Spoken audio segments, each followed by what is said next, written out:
This is a Best in Climate episode of Earth Feels, where each week your hosts Rose and Christine read to you from some of the best climate-related blogs and articles on the web. Hello, this is Rose with this week's Best in Climate episode. Well, it's been a wild week here in the United States.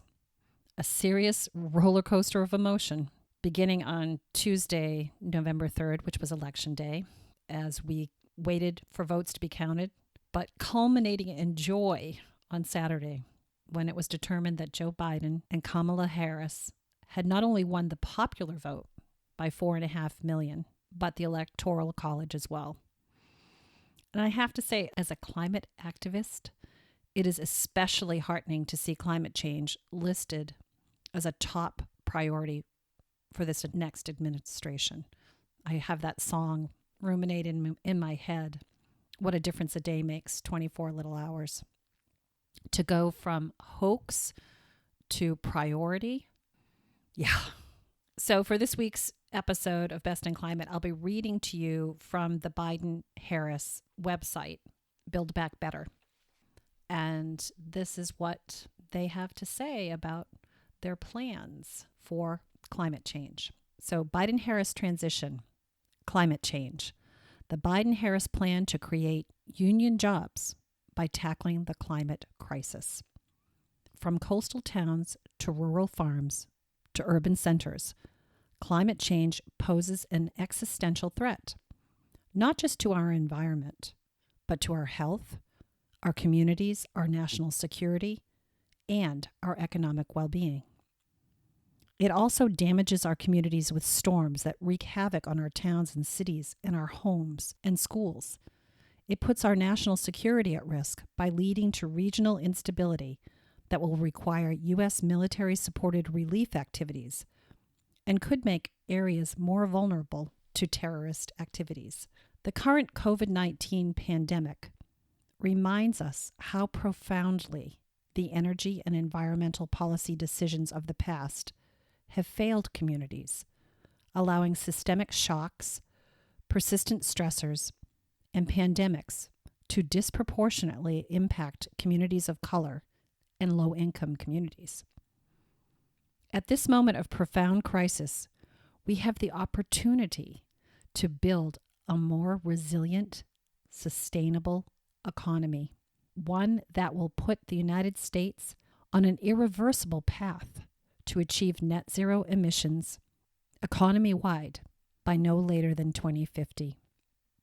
Biden is working to seize that opportunity and in the process create millions of good-paying jobs that provide workers with the choice to join a union and bargain collectively with their employers.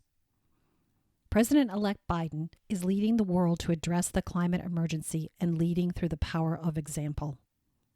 Biden knows how to stand with America's allies, stand up to adversaries, and level with any world leader about what must be done. He will not only recommit the United States to the Paris Agreement on climate change, he will go much further than that. He is working to lead an effort to get every major country to ramp up the ambition of their domestic climate targets. Quote, I know that climate change is the challenge that's going to define our American future. And I know meeting this challenge will be a once-in-a-century opportunity to jolt new life into our economy, strengthen our global leadership, and protect our planet for future generations. End quote. That was Joe Biden on July 14th of 2020. President-elect Biden will ensure that, coming out of this profound public health and economic crisis and facing the persistent climate crisis, we are never caught flat-footed again. He is working to launch a national effort aimed at creating the jobs we need to build modern, sustainable infrastructure now and deliver an equitable, clean energy future. The current coronavirus crisis destroyed millions of American jobs, including hundreds of thousands in clean energy. It has exacerbated historic environmental injustices. Biden will immediately invest in engines of sustainable job creation, new industries, and reinvigorated regional economies spurred by innovation from our national labs and universities, commercialized into new and better products that can be manufactured and built by American workers, and put together using feedstocks, materials, and parts supplied by small businesses, family farms, and job creators all across the country. President-elect Biden is working to make far-reaching investments in 1. Infrastructure. Create millions of good union jobs rebuilding America's crumbling infrastructure, from roads and bridges to green spaces and water systems to electricity grids and universal broadband, to lay a new foundation for sustainable growth, compete in the global economy, withstand the impacts of climate change, and improve public health, including access to clean air and clean water. 2. The auto industry.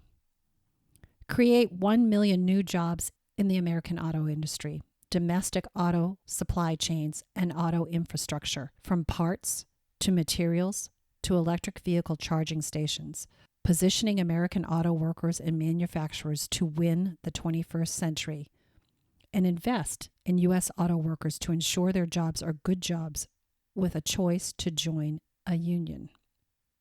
3. Transit. Provide every American city with 100,000 or more residents with high-quality, zero-emissions public transportation options through flexible federal investments with strong labor protections that create good union jobs and meet the needs of these cities, ranging from light rail networks to improving existing transit and bus lines to installing infrastructure for pedestrians and bicyclists. 4. The power sector.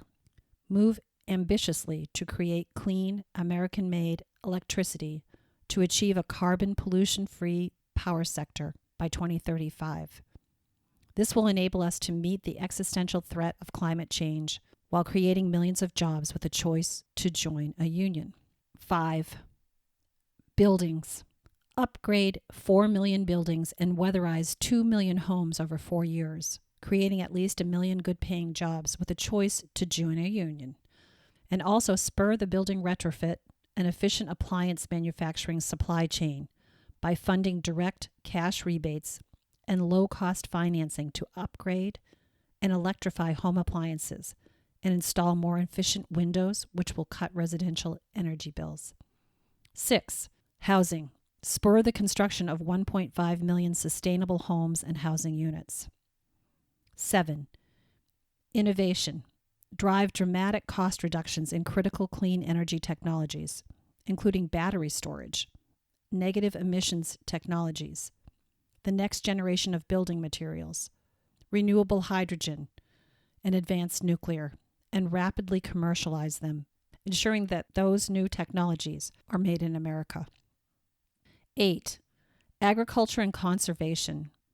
Create jobs in climate-smart agriculture, resilience, and conservation, including 250,000 jobs plugging abandoned oil and natural gas wells and reclaiming abandoned coal, hard rock, and uranium mines, providing good work with a choice to join or continue membership in a union in hard-hit communities, including rural communities, reducing leakage of toxins, and preventing local environmental damage. And lastly, environmental justice. Ensure that environmental justice is a key consideration in where, how, and with whom we build, creating good union middle-class jobs in communities left behind, righting wrongs in communities that bear the brunt of pollution, and lifting up the best ideas from across our great nation, rural, urban, and tribal.